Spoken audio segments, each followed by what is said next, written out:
Et nous recevons sur ce plateau le ministre de la Sécurité et de la Protection civile, le général de division Daoud Ali Mohamedine, pour la lecture d'un communiqué de la Confédération des États du Sahel. Monsieur le ministre, bonsoir.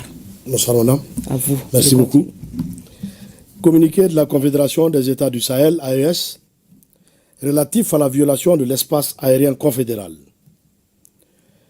La Confédération des États du Sahel informe l'opinion qu'un aéronef appartenant à l'armée de l'air de la République fédérale du Nigeria, de type C-130, a été contraint de se poser ce jour 8 décembre 2025 à Bobo Dioulasso, au Burkina Faso, à la suite d'une situation d'urgence en vol, alors qu'il évoluait dans l'espace aérien burkinabé.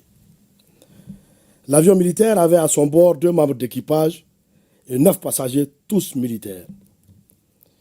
Une enquête a été immédiatement ouverte par les services compétents burkinabés et a permis de mettre en évidence l'absence d'autorisation de survol du territoire burkinabé par cet appareil militaire.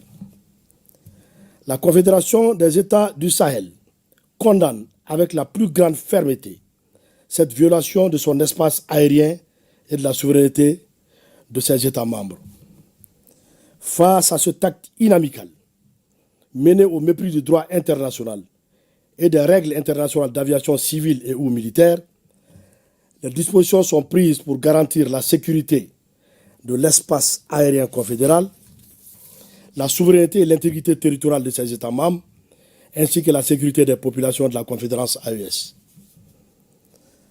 À cet égard, et sur instruction des chefs d'État, les défenses aériennes et anti-aériennes de l'espace confédéral, mises en alerte maximale, conformément à la déclaration du Collège des chefs d'État, en date du 22 décembre 2024, ont été autorisés à neutraliser tout aéronef qui violerait l'espace confédéral. Fait à Bamako le 8 décembre 2025, général d'armée Assimi Goïta, président de la transition, chef de l'État de la République du Mali, président de la Confédération des États du Sahel. Merci bien, monsieur le ministre.